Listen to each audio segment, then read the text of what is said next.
नमस्कार आप सभी को। आज जो हम देख रहे हैं किसान, ये आंदोलन नहीं है सिर्फ, ये एक रेवोल्यूशन है, बहुत बड़ा रेवोल्यूशन, और इसके कॉन्सिक्वेंसेस भी देखने को मिलेंगे। इतिहास में तो इसका नाम दर्ज हो चुका है। पहला ऐसा रेवोल्यूशन जहां शांति प्रिय ढंग से किसान दिल्ली पहुंच रहे हैं अपनी मांग रखने के लिए, लेकिन उनको रोकने के लिए इंतजाम कौन कर रहा है? सरकार। शांति प्रिय आंदोलन को उग्र करने की कोशिश किसने की? सरकार ने। सरकारी संपत्ति को नुकसान कौन पहुंचा रहा है? सरकार। तो ये छोटा मोटी आंदोलन, इसको समझने की गलती हम ना करें। ये छोटा मोटा आंदोलन नहीं है, ये एक रेवोल्यूशन है, आई बिलीव सो। और इसमें लानत है उन लोगों पर जो इसको ब्रांड करने की कोशिश कर रहे हैं, जो किसानों को कह रहे हैं कि वो खालिस्तानी है, या वो पाकिस्तानी है, या वो कांग्रेसी हैं, या उनको बहकाया गया है। मीडिया तो अपना स्तर खो ही चुका है, न्यूज चैनल्स तो देखना बंद कर दिया है हमने। लेकिन जो ये लोग करने की कोशिश कर रहे हैं, उनको शर्म आनी चाहिए।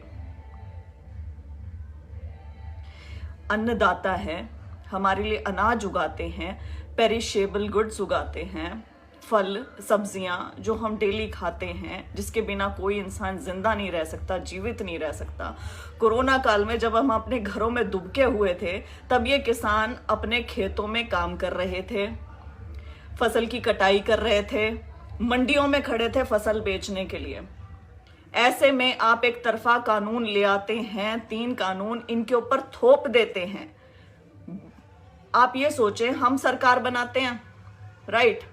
हम सरकार किस लिए बनाते हैं? कि हमारे हित में फैसले लिए जाएंगे।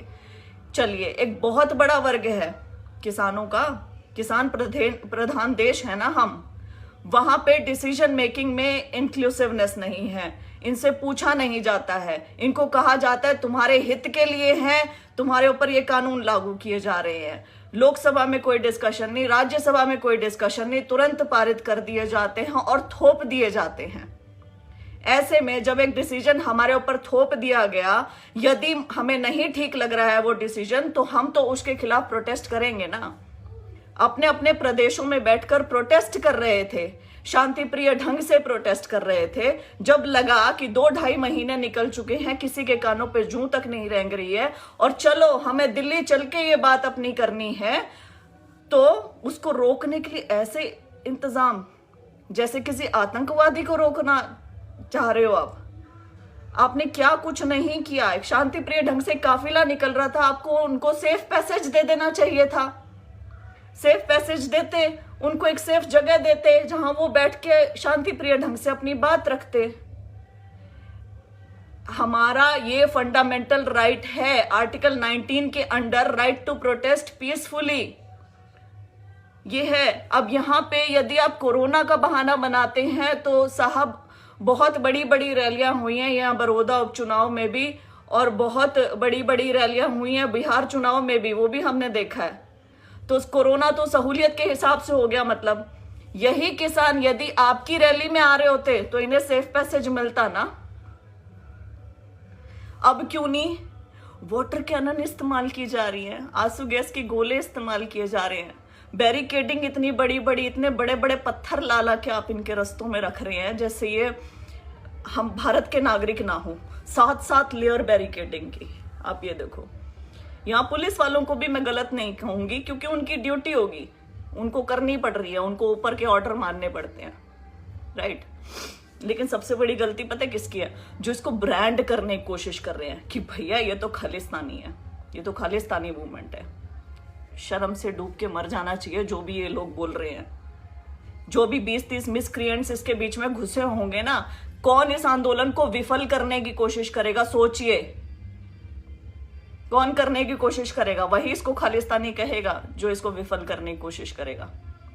दूसरी चीज, ये तो कांग्रेसी हैं। अरे इतनी भारी संख्या में कांग्रेसी हैं ये सैकड़ों की, हजारों की, लाखों की तादाद में है। यदि ये कांग्रेसी हैं तो ये कांग्रेस का वोट बैंक थे, तो कांग्रेस क्यों नहीं आई? भाजपा क्यों आई सत्ता में? अगर ये इतनी भारी संख्या में कांग्रेसी थे तो फिर उसके बाद आप कहते हैं भोले भाले हैं, बहका लिया। तो फिर सरकार भी बहकाने की कोशिश कर रही थी ये 3 अध्यादेश लाकर, तब नहीं आए बहकाई में किसी की। ऐसी बात नहीं है, अपना अच्छा बुरा सब समझते हैं। यदि आप इनके फेवर में हैं सच में, यदि आप कहते हैं कि एमएसपी कहीं नहीं जाएगी, तो ये एमएसपी का ही तो कानून मांग रहे हैं। एमएसपी की गारंटी आप क्यों नहीं दे देते हैं रिटर्न में? क्या प्रॉब्लम है?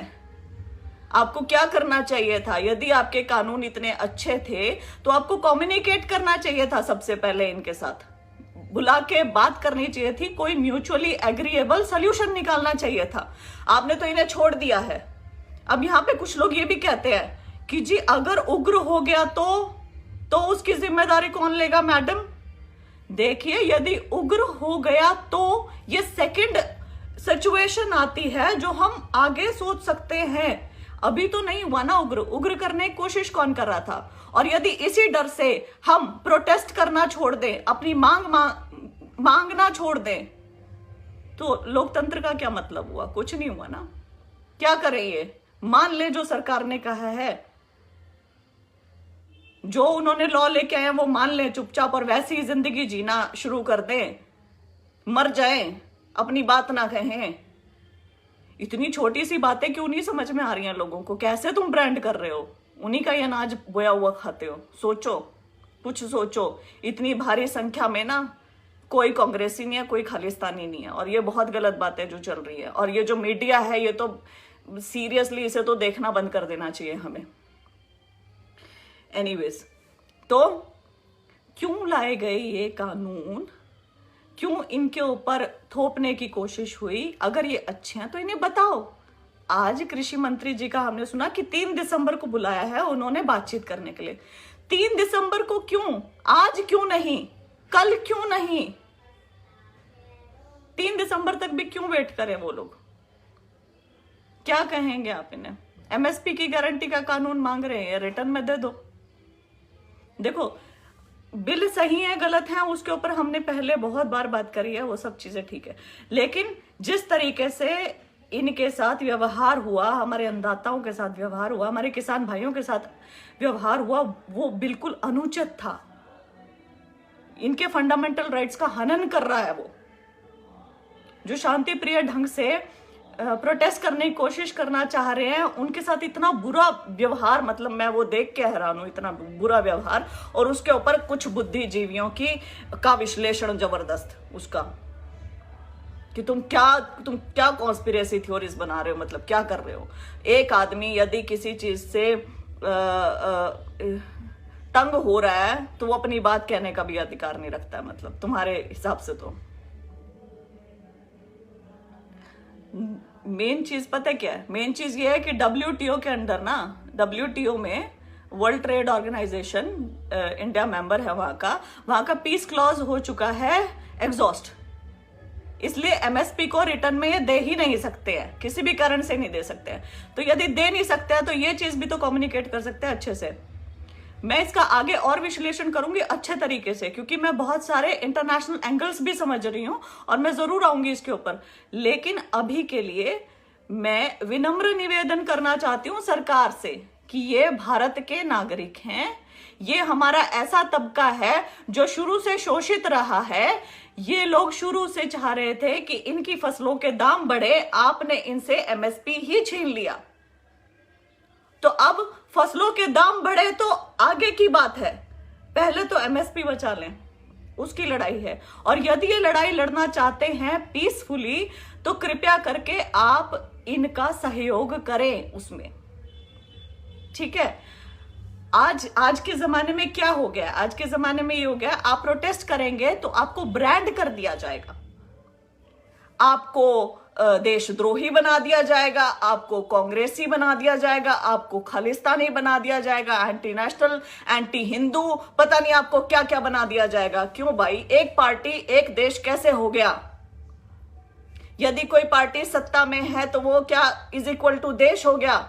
इज इक्वल टू क्या वही हिंदू हैं? इज इक्वल टू क्या वही राष्ट्रभक्त हैं? इज इक्वल टू क्या वही सही हैं, वही असली हैं? कोई प्रोटेस्ट कर रहा है, कोई पीड़ित है, क्या उसे अपनी बात कहने का अधिकार नहीं है? और यदि वो बात कहता है तो उसे कैसे आप ब्रांड कर देते हैं? और क्यों आप ब्रांड कर रहे हैं? आप उसकी सुन क्यों नहीं रहे हैं? वेंडेटा पॉलिटिक्स चल रही है। सही बात मैं बताऊं, ये चीज हो रही है। सुनिए ना इनकी, क्या प्रॉब्लम है इन्हें। इतनी ठंड में निकल के आए हैं ये लोग अपने घरों से, किसके पास समय है? गरीबी में जी रहे हैं बहुत सारे किसान। तो विनम्र निवेदन ये है, इनकी सुने, इन्हें भारत के नागरिक की तरह ट्रीट किया जाए। और यहाँ पे मैं अपनी पर्सनल कहना चाहूंगी एक लाइन कि जो भी किसान विरोधी हैं वो मेरी वॉल छोड़ के तो चला जाए। बहुत बहुत धन्यवाद। शुभ रात्रि।